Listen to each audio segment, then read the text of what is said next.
Avant de commencer cette vidéo, je me permets de te prévenir que celle-ci va spoil le dernier film de Spider-Man, donc Far From Home. Donc si tu ne veux pas être spoilé et que tu n'as pas encore vu le film, je t'invite à quitter la vidéo. Bien évidemment, tu peux déjà laisser le pouce bleu puisque tu as cliqué sur celle-ci. C'est une blague, mais ceux qui ont bien aimé la vidéo, si le cœur vous en dit, n'hésitez pas alors à laisser le pouce bleu et votre avis en commentaire. Cette vidéo va se centrer sur le personnage de Mysterio et ce qu'il a apporté au scénario du film, car pour moi il joue un peu le rôle du miroir négatif du personnage de Peter Parker, avec une relation avec le personnage de Tony Stark très intéressante à approfondir. Ce film est sûrement le dernier film où l'on aura Tony Stark comme personnage central à l'intrigue.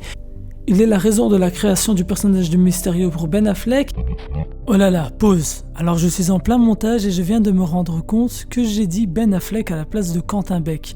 Ben Affleck est un acteur et Quentin Beck est le personnage de Mysterio. Alors je vais faire cette erreur plusieurs fois dans la vidéo, j'en ai honte, mais du coup maintenant vous savez, si vous entendez Ben Affleck à la place de Quentin Beck, c'est juste parce que j'étais en direct et que je ne sais pas ce qu'il m'a pris, car aujourd'hui je ne sais toujours pas ce qu'il s'est passé. Nous pouvons fermer la parenthèse et je vous dis bon visionnage pour la suite de cette vidéo. Personnage de Mysterio pour Ben Affleck, et il est la raison pour laquelle Spider-Man va quitter petit à petit son rôle de petite araignée du quartier pour devenir potentiellement un leader, en tout cas un grand héros. Et c'est ce que nous allons voir à travers différents points, et le premier point, c'est qui est Mysterio pour terminer. Et bien Mysterio, Ben Affleck de son vrai nom, est en réalité juste une simple personne, comme vous et moi, qui n'a pas spécialement de pouvoir, mais qui est très intelligent. Et ce qu'il va faire, c'est qu'il va travailler pour Tony Stark à l'époque, et il va créer un système de création d'illusions à partir d'hologrammes. C'est le système que Tony Stark mettra en avant lors d'une de ses conférences avec ses lunettes qui lui permettent de recréer une scène et d'y changer la fin, c'était une scène de son passé avec son père. Ben Affleck en fut frustré de voir cette utilisation par rapport à ce qu'en fait Tony Stark. Après avoir voulu contester cette utilisation à Tony Stark, il sera traité de fou et il sera viré tout simplement.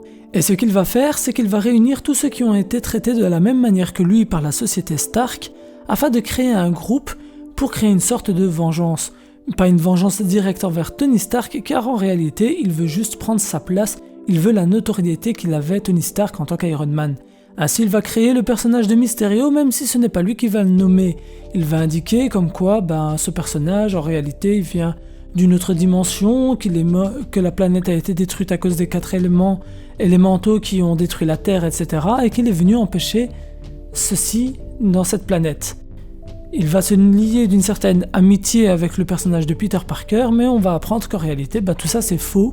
Le personnage de Mysterio n'est qu'une illusion et qu'il a manipulé Peter Parker afin d'obtenir les lunettes qu'a légué Tony Stark à Peter Parker. Et c'est là qu'on rentre dans le rôle de Tony Stark dans Spider-Man Far From Home, car c'est la deuxième partie de cette vidéo. Tony Stark est en réalité bien plus présent dans ce film que ce que l'on peut croire, même s'il n'est pas présent physiquement, il est présent dans beaucoup de paroles, dans beaucoup de scènes, et il est la raison de beaucoup de choses, il est même la raison de ce film en fait, tout simplement. Le film tourne autour de Tony Stark, avec en première partie le deuil de Peter Parker qui essaye d'apprendre à vivre avec, on le voit que lorsqu'on lui demande s'il deviendra la relève de Tony Stark, son relais, etc., il en fait une crise d'angoisse lors de la conférence en début du film, etc. Donc il n'est pas capable d'assumer la disparition de Tony Stark, il le voit partout. D'ailleurs c'est quelque chose que j'ai bien aimé, c'est qu'on voyait des grandes fresques de Tony Stark, et à la fin on nous fait comprendre que c'est Peter Parker qui le voit partout. Donc peut-être que ces fresques ne sont même pas réelles, c'est juste que Peter les voit partout en fait. Cette petite utilisation des fresques pour mettre en avant ce que pense Peter Parker, le fait qu'il le voit partout, j'ai trouvé ça très cohérent et très intéressant scénaristiquement. Pour revenir au rôle de Tony Stark, on peut voir le rôle de Happy qui est très lié à Iron Man et à Tony Stark en général, et comme j'ai dit plus tôt, à cette histoire d'héritage. En fait, Tony Stark va léguer 2 héritages, un à Peter Parker et un à Ben Affleck. Sans s'en rendre compte pour celui de Ben Affleck et de son groupe, mais pour celui de Peter Parker c'est voulu, il a choisi Spider-Man pour être un Avengers, il lui laisse ses lunettes avec la nouvelle intelligence artificielle, je pense que c'est Edith, si je ne dis pas de conneries, etc. Et tout ça fait que on sent qu'il avait une très grande estime pour Peter Parker, on sait à travers les différents films qu'il y a une très grosse relation entre les deux, ce sont des personnages qui s'aiment beaucoup, l'un est le mentor, l'autre est le disciple, on sait que Tony Stark va créer des costumes pour Spider-Man, etc. Et à la fin du film, on peut voir que Peter Parker commence à prendre un peu cette carrure, cette prestance qu'avait Tony Stark, en créant lui-même son costume et en guidant un peu Happy dans les démarches, et Happy le sent voilà, nous avons ici vraiment l'héritier de Tony Stark. Ces points-là sont très intéressants du point de vue de Peter Parker, mais nous pouvons faire le parallèle avec Ben Affleck. Et c'est là que ça devient encore plus intéressant, car Ben Affleck est une victime comme celui qui avait créé l'AIM lors du 3e film d'Iron Man. Il est une victime du comportement de Tony Stark, il est une victime de cette personnalité imbue de lui-même qu'il était, etc. Et c'est ce qui va le pousser à créer le personnage de Mysterio, c'est ce qui va le pousser. En fait, alors que le comportement réfléchi de Tony Stark va amener à Spider-Man, le comportement naturel de Tony Stark va amener à la naissance de Mysterio. Là où il ne fait pas exprès d'être lui-même en fait, là où il ne fait pas exprès d'être imbu de lui-même, d'être narcissique, d'être égocentrique, de rabaisser les gens, etc. Bah là, il va le faire avec pas mal de monde et c'est ce groupe de personnes qui vont devenir Mysterio. Et c'est là qu'on peut faire un parallèle entre le positif de la vie de Tony Stark et le négatif de la vie de Tony Stark. Pourquoi je dis ça? C'est parce que Happy le dira lui-même à la fin du film, Tony Stark doutait de tout. On l'a vu à travers les films, il va perdre cette confiance qu'il avait en lui-même, ça va devenir une façade qu'il va garder pour essayer de se protéger, d'une sorte de coquille pour protéger son intérieur, parce qu'il était beaucoup plus fragile qu'à l'époque, depuis qu'il a été séquestré dans une grotte afghane, etc. Et c'est grâce à tout ça qu'il va pouvoir commencer à faire des choix importants et des choix très logiques par rapport à son développement, mais qui vont amener à la naissance du Spider-Man que nous connaissons aujourd'hui. Ces choix-là retracent en fait tout le positif de la vie de Tony Stark, tous les bons choix qu'il a fait, tout ce qu'il a pu apporter en fait au monde. Au-delà du fait qu'il est Iron Man. Bien évidemment, là je sépare Tony Stark d'Iron Man, car Iron Man c'est un super-héros, il a sauvé l'univers plusieurs fois, il a sauvé New York plusieurs fois, donc on met de côté le personnage d'Iron Man. Là je parle vraiment de Tony Stark lorsqu'il n'a pas l'armure, les choix qu'il a fait en tant que Tony Stark et non en tant qu'Iron Man. Et Mysterio représente un peu les méandres de la vie de Tony Stark, ses erreurs, le mauvais traitement qu'il avait aux gens, qu'il s'en a rendu compte un peu trop tard, etc. Et c'est tout ça qui va créer le personnage de Mysterio, Ben Affleck et son groupe.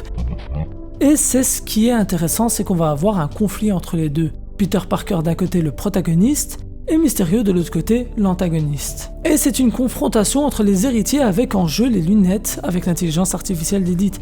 Mysterio, son but, donc le but de Ben Affleck au début, est de manipuler Peter Parker afin d'obtenir ses lunettes, d'obtenir cet héritage d'Iron Man. Et donc on peut voir une sorte de combat entre deux héritiers pour un seul héritage.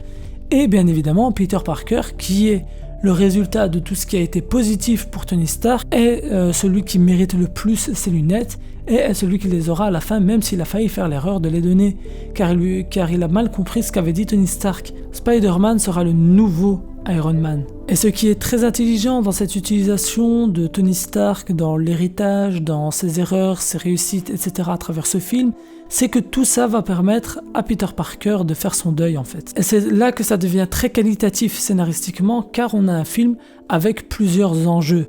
Nous avons le combat des héritiers, nous avons l'arrivée d'un nouvel antagoniste, qui apporte pas mal de choses à l'univers par rapport à la fin du film et les scènes post-génériques. Nous avons le deuil de Tony Stark pour Peter Parker. Nous avons comment le monde revit après le blip.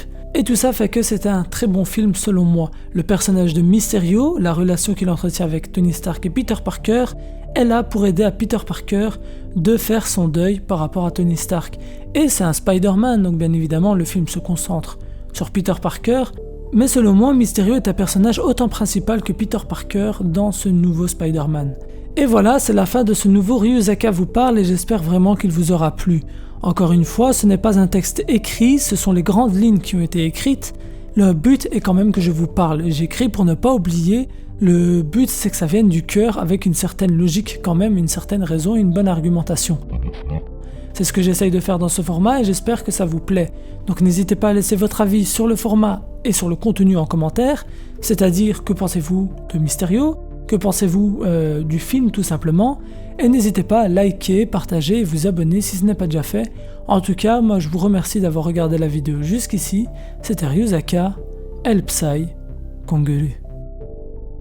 Je te remercie pour avoir regardé entièrement la vidéo. Si la vidéo t'a plu, tu peux t'abonner en cliquant sur mon avatar. Et n'hésite surtout pas à activer la cloche afin d'être notifié de mes prochaines sorties.